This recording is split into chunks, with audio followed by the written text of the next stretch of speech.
Di video sebelumnya, Ellie ingin membuat pertunjukan balas dendam menjadi lebih meriah. Sekaligus Ellie ingin mengetahui kekuatan musuh secara langsung dengan sebuah pertarungan. Rencana yang Ellie susun ternyata berhasil membuat Sasha membawa para kesatria putih menuju menara. Lalu setelah para kesatria memasuki menara, mereka dijebak dengan sebuah teleportasi yang membuat para kesatria putih terpisah. Hal tersebut membuat Ellie sangat senang, itu karena acaranya akan segera dimulai. Lantas seperti apakah kisah selanjutnya? Mari kita langsung gaskan saja.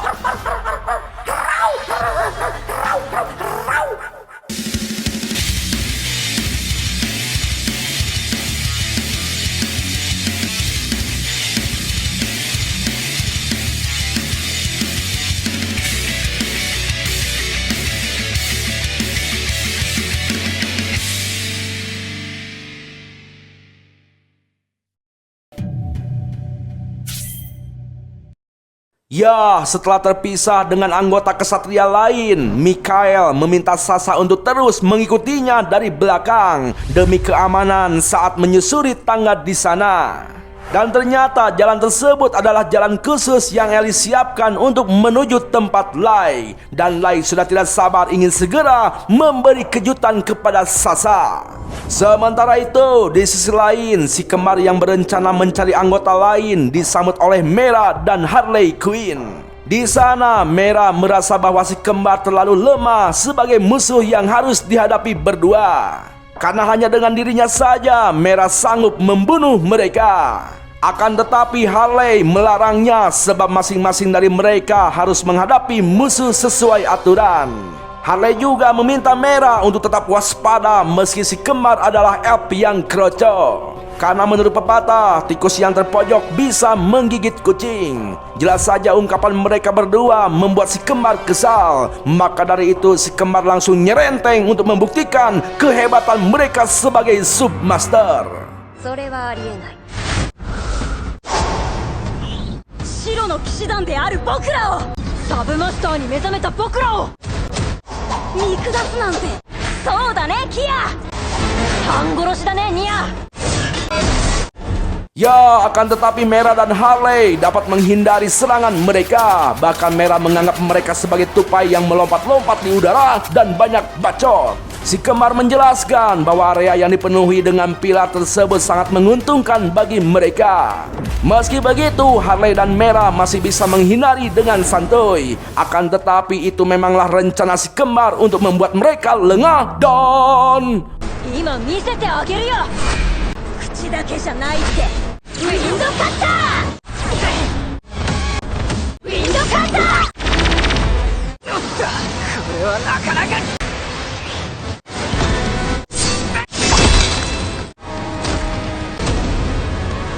Ya, hujan serangan Wind Cutter si kembar membuat mereka sedikit terdesak hingga lengan Mera terputus. Hal tersebut membuat keeblegan si kembar muncul untuk menyiksa Mera sedikit demi sedikit. Namun tiba-tiba Mera bangkit tanpa menunjukkan rasa sakit sedikit pun. Dan ternyata semua kelengahan tersebut hanyalah akting Mera dan Harley untuk menilai kemampuan si kembar yang sangat lemah. Lantas Mera meminta si kembar memeriksa pedang tanpa noda darahnya, sebab serangan mereka sama sekali tidak berpengaruh kepada Mera. Tampaklah Mera menumbuhkan kembali lengannya dengan menelan lengan yang telah patah. Hal tersebut membuat si kembar sangat terkejut dan bergidik ngeri. Bahkan Mera menunjukkan sesuatu yang lebih membuat si kembar terkejut sekaligus ketakutan, yaitu melepaskan kelapanya dari tubuhnya. Lantas mereka berdua menegaskan bahwa mereka itu adalah seseorang yang berlevel 7777. Jelas saja si kembar tidak percaya dan menganggap hal itu hanyalah gertakan saja. Maka dari itu si kembar langsung kembali menyerang. Namun serangan mereka tidak dapat menggores Mera dan Harley sedikit pun. Hal itu membuat si kembar sangat ketakutan dan langsung melarikan diri saking takutnya. Lantas Mera menunjukkan tubuh berduri untuk melahap mereka. Sedangkan Harley yang dikenal sebagai pengguna dua elemen dingin dan panas bersiap akan membakar mereka berdua. Tampaklah si kembar yang kabur tidak bisa lari lagi karena terdapat jalan buntu di sana. Lalu tiba-tiba... なんか変だ。キア、ど Ya, hawa panas yang Harley keluarkan membuat seluruh ruangan berubah menjadi sangat panas. Hal itu membuat si kembar panik. Lantas si kembar menciptakan dinding es yang begitu besar, namun langsung meleleh dalam sekejap. Si kembar yang tidak mau mati terus menciptakan dinding es, namun itu percuma dan akhirnya mereka dibakar hidup-hidup.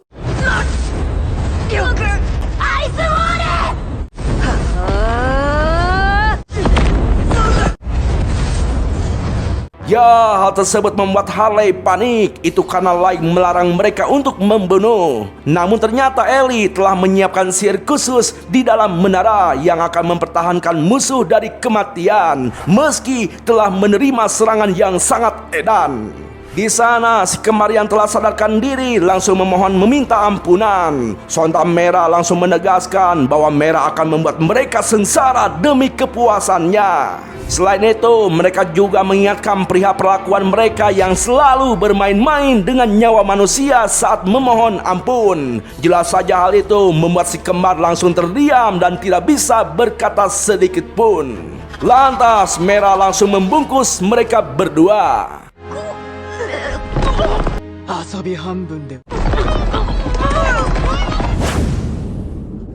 Di sisi lain, setelah mengeluh karena terkena jebakan dan pasti akan diceramahi oleh Hardy, Sarpat meminta seseorang segera menunjukkan diri untuk memastikan dia berada di mana.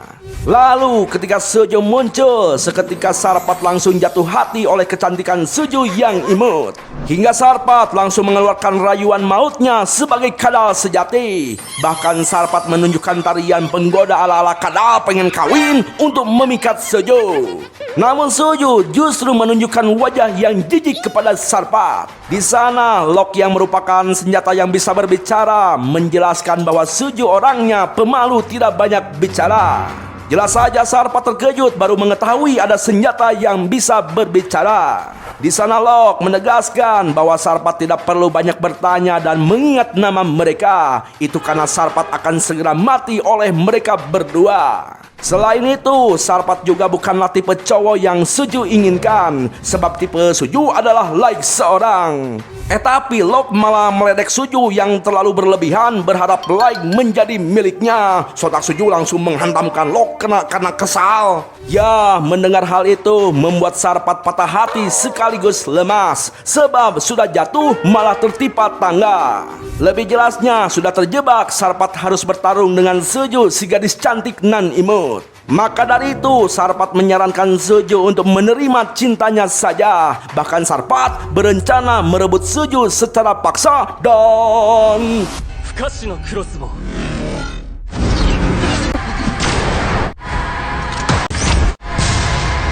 Ya, Sarpat dibuat terkejut oleh kepekaan Suju yang bisa menendang serangannya. Bahkan Suju dapat menyerang balik kepada Sarpat. Hal tersebut membuat Sarpat semakin bersemangat ingin mengalahkan Suju dan memiliki Suju seutuhnya.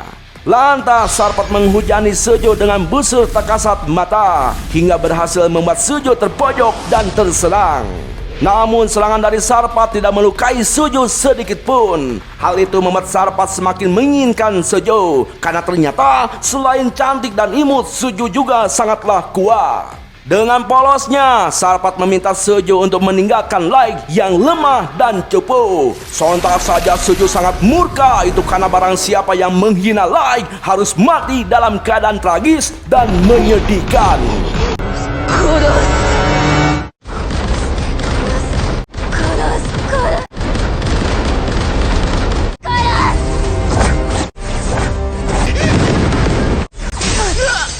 Ya, di sana Sarpat dibuat terkejut karena ternyata peluru milik Suju memiliki efek gangguan mental hingga Sarpat dibuat tak berdaya.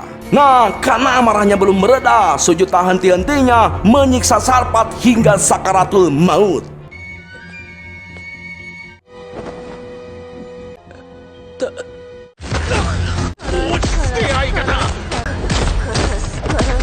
Di sana, Lock memberitahu Suju bahwa Suju tidak boleh membunuhnya atas perintah Light. Namun Suju tidak mau dengar. Tapi ketika diberitahu cawetnya itu kelihatan, Suju langsung malu dan langsung nangis karena takut Light membenci dirinya. させてもまともに戦えない。無駄だ無駄。 Sementara itu, di luar menara, tampaklah petualang manusia hendak menjadi mangsa monster Hellhound. Akan tetapi, like palsu kita sebut saja Dark, muncul tepat waktu menyelamatkan petualang tersebut. Lalu, ketika Dark memerintahkan Nemumu dan Gold untuk menghadang, di sana Nemumu malah terbawa suasana untuk bertarung serius. Sontak saja Gold mengingatkan Nemumu untuk berakting sesuai rencana. Alhasil mereka malah seperti sedang mengejar kucing tetangga. Hal itu membuat Light dan kawan-kawan yang menonton merasa geli dengan kelakuan mereka. Akan tetapi Light tampak puas setelah melihat pertarungan Suju, Mera, dan Harley. Nah lalu ketika Ellie menawarkan untuk melihat kondisi Sasa, Light menolaknya. Itu karena Light hanya akan menunggu Sasa muncul dari balik pintu emas yang telah disiapkan. Di sisi lain, Sasa tampak cemas. Itu karena hingga saat ini mereka belum menemukan apapun.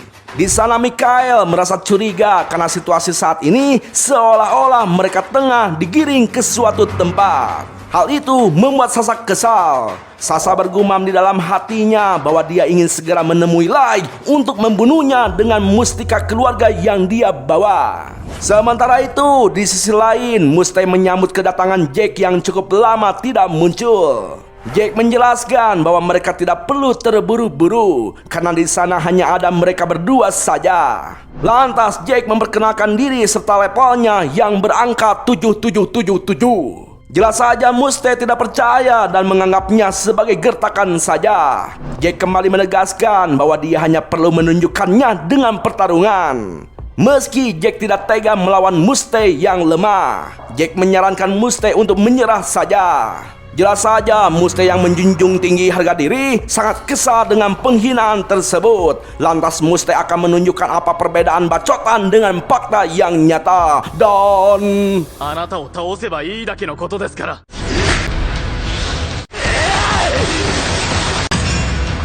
押せ。 ya, serangan kuat dari Mustang dimentahkan dengan mudah. Meski sangat terkejut, Mustang kembali menghejunkan kekuatan yang seedan-edannya dan langsung menyerang kembali. Namun hanya dengan sentilan maut, Mustang langsung terlempar menubruk pilar. Meski begitu, Mustang mampu bangkit kembali. Di sana Mustang menegaskan demi melindungi nama baik kerajaan Elf dan mengakhiri penderitaan manusia, Mustang akan bertarung dengan serius. Akan tetapi, mengakhiri yang dimaksud oleh Mustang adalah membantai seluruh manusia. Mustang berprinsip daripada manusia hidup dengan menderita, mending mati saja. Dan hal itu dianggap sebagai tindakan mulia.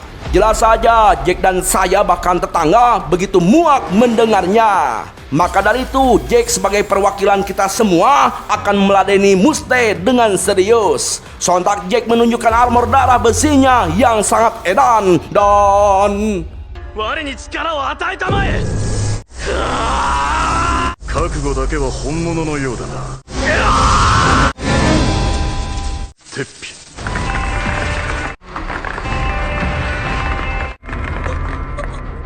かなりガチガチだぜ。 ya, hanya dengan sekali cengkram senjata Mustang langsung hancur. Bahkan hanya dengan sekali bogeman Mustang langsung sekarat. Hal tersebut membuat Jack sedikit cemas. Namun berkat sihir milik Ellie, Mustang masih bertahan hidup. Sementara itu, di sisi lain kita diperlihatkan Azuna, sang kesatria pedang kita semua, sudah siap berhadapan dengan Hardy, sang komandan kesatria putih.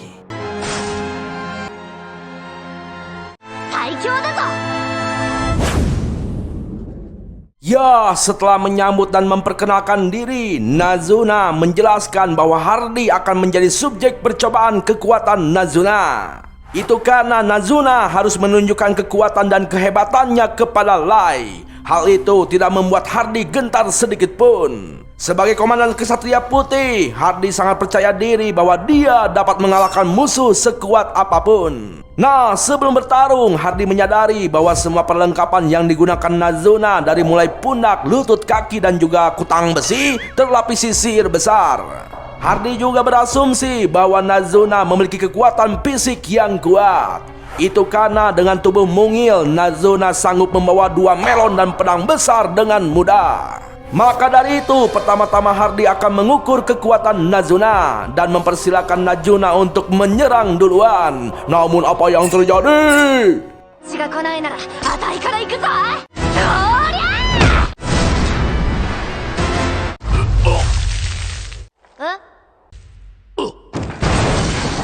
あれUsa? Ya, hanya dalam sekali ayunan pedang saja Hardy langsung tumbang. Bukan hanya itu, aura tebasan Nazuna juga membuat tembok menara jebol. Hal tersebut membuat Nazuna keheranan, sebab baru saja mulai kok Hardy malah tumbang. Jelas saja Nazuna panik dan tindakan Nazuna itu membuat Ellie emosi. Itu karena Nazuna terlalu besar menggunakan kekuatannya hingga merusak menara. Dan untuk memperbaiki menara tersebut akan menguras mana sihir milik Ellie saat memperbaikinya. Lantas Ellie menjelaskan bahwa tindakan gegabah akan membuatnya tidak dapat membantu Light kelak nanti. Maka dari itu, Ellie meminta Nazuna untuk lebih mengontrol kekuatannya. Sementara itu, berkat formula sihir milik Ellie, Hardy masih hidup dan berhasil merapalkan mantra penyembuh untuk menyembuhkan dirinya sendiri. Nah, karena Ellie masih ingin mengenali informasi kekuatan milik Hardy, lantas Ellie menegaskan kepada Nazuna untuk tidak menggunakan kekuatan yang terlalu besar. Setelah bangkit, Hardy menegaskan bahwa dia tidak akan meremehkan Nazuna dan akan bertarung dengan kekuatan penuhnya. Sontak Hardy langsung mengaktifkan skill silent agar Nazuna kebingungan. Dan ternyata skill silent milik Hardy itu bukan hanya keheningan mutlak, melainkan memiliki efek melemahkan musuh dan mencuri kekuatan musuh untuk meningkatkan kekuatan dirinya sendiri. Kemudian Hardy juga mengaktifkan skill lainnya, yaitu pedang Hermit, sebuah pedang yang tercipta dari sihir silent. Dengan kata lain, Hardy telah menggunakan semua skill miliknya dan siap untuk membunuh Nazuna. Namun di sana Nazuna justru menyarungkan pedangnya. Hal tersebut membuat Hardy berasumsi bahwa Nazuna ingin bertarung dengan bebas. Oleh sebab itu, Hardy menjadi lebih percaya diri untuk mengukur kekuatan Nazuna yang tampak seperti pemula di matanya. Namun apa yang terjadi?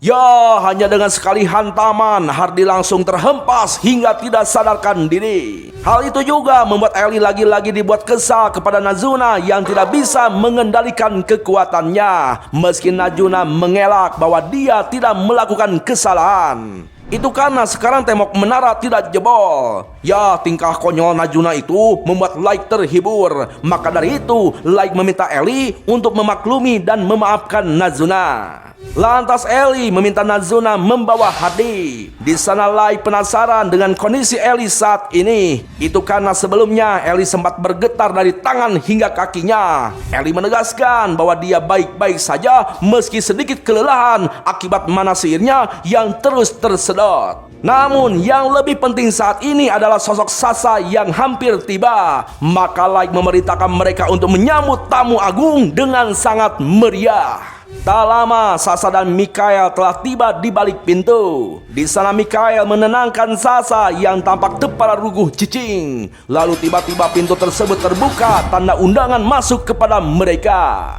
Di sana Sasa langsung mengenali bahwa yang berada di singgasana adalah Dark alias Light. Kemudian ketika Light menyapa Sasa, Mikael penasaran mengapa mereka bisa saling mengenal.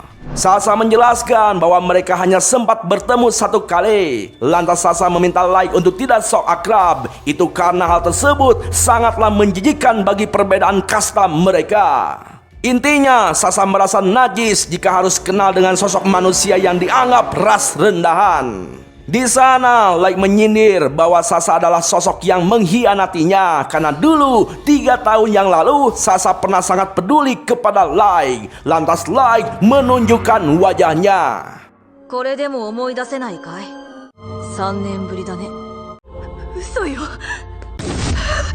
Ya, jelas saja Sasa begitu terkejut melihat penampilan Light yang tidak berubah sama sekali selama 3 tahun. Selain itu, luka bakar Light juga telah menghilang. Light menjelaskan bahwa luka bakar di wajahnya hanyalah ilusi. Lalu demi mengingat rasa sakit setelah dihianati dan terjebak oleh sihir teleportasi 3 tahun yang lalu, Light juga bisa bertahan hidup berkat para maid yang terus membantunya.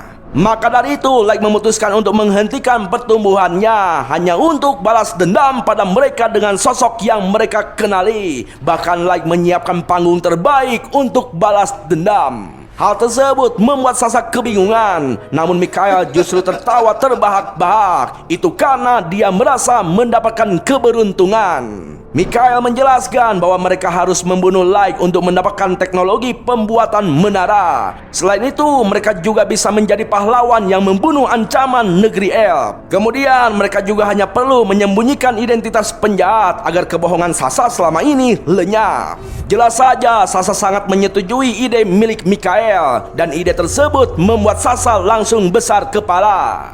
Lantas Light menegaskan kepada Ellie dan Aoyuki untuk tidak ikut campur sedikit pun. Dan Light menegaskan kepada Sasa bahwa dia akan memberi hadiah pernikahan dalam bentuk balas dendam. Jelas saja Sasa merasa itu adalah hal yang mustahil, karena manusia berlevel 15 seperti Light tidak mungkin mengalahkannya yang berlevel 500. Lantas Sasa langsung menggunakan pusaka keluarganya, yaitu seruling Ocarina pemanggil malaikat.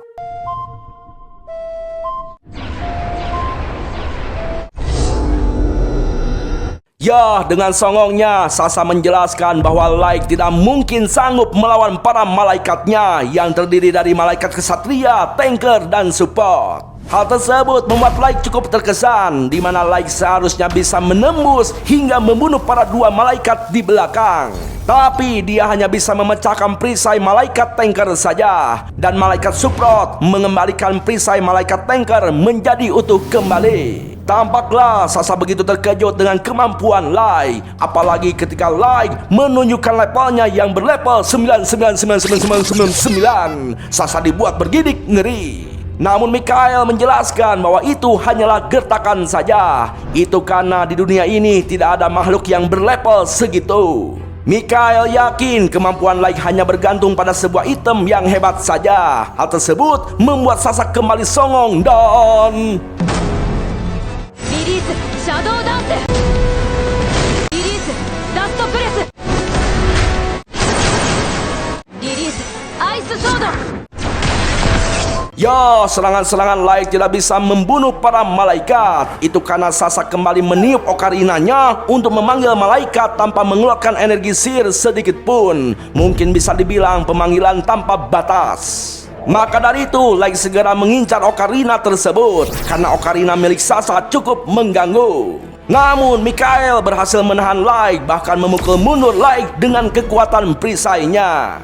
Hal tersebut membuat Light terkejut sekaligus penasaran. Ya, di sana Mikhail menjelaskan bahwa perisai tersebut adalah perisai berkah dan ganjaran. Sebuah pusaka yang akan menghukum Light dengan kekuatan dewa. Selain itu, perisai tersebut juga bisa memperkuat status rekan, termasuk para malaikat yang ada di sana. Jelas saja Sasa semakin besar kepala dan percaya diri bahwa Light akan mati di tangan mereka berdua. Bahkan Sasa berasumsi bahwa Light pasti sedang putus asa.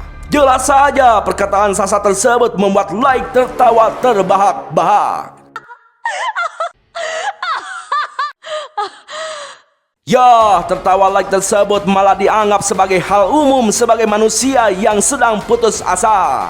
Lantas Light menegaskan bahwa dia tertawa itu karena ingin menunjukkan apa itu rasa keputusasaan yang sejati.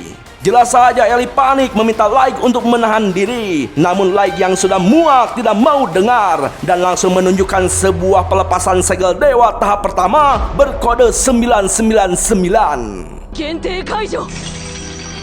9999。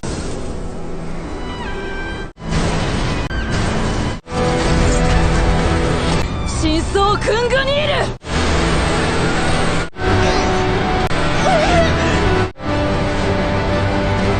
Ya, Mikhail dan Sasa begitu pucat setelah melihat senjata Light yang disebut tombak pengubur dewa. Lantas Sasa memerintahkan para malaikat untuk menyerang Light. Namun serangan malaikat tidak bisa menggores Light sedikit pun. Bahkan hanya dengan satu ayunan saja, dua malaikat langsung menghilang dan lenyap. Hal tersebut membuat mereka berdua semakin panik. Namun di sana Lai merasakan sakit di tangannya. Ternyata di balik kekuatan tombak pengubur dewa ada bayaran yang setimpal. Meski begitu, Lai tidak masalah mau kehilangan tangan atau kaki. Yang penting Lai akan menuntaskan balas dendamnya dan menunjukkan apa itu rasa putus asa yang sejati. Lantas Sasa kembali meniup okarinanya untuk mengembalikan malaikat yang telah mati. Bukan hanya itu, kali ini ketiga malaikat digabung menjadi satu, menjadi sosok yang lebih kuat dan lebih edan. Hal tersebut membuat Mikhail tampak sangat bersemangat. Itu karena kelak pusaka keluarga tersebut akan menjadi miliknya. Dengan kata lain, Mikhail hanya mengincar pusaka keluarga, bukan mencintai Sasa. Lalu dengan songongnya, Sasa memerintahkan sang malaikat untuk segera membunuh Lai. Namun apa yang terjadi?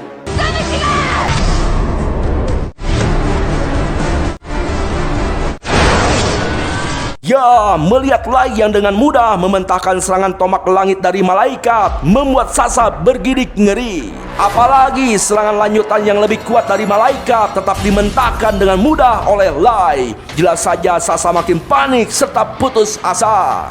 Dan keputusasaan Sasa tersebut membuat Lai sangat menikmatinya. もっと頑張らないとお礼に僕に殺されちゃうよ。 Ya segitu dulu bro ceritanya. Gila. Ini momen yang bagus banget bro, malah bersambung saat. Aduh, harus tunggu lagi minggu depan bro. Jadi gimana nih, mau dilanjut gak? Ya pokoknya mah ya, setiap konten yang ditonton ambil baiknya, buang buruknya. Terima kasih telah menonton, sayonara, goodbye. Ingat jangan lupa bahagia. Rau.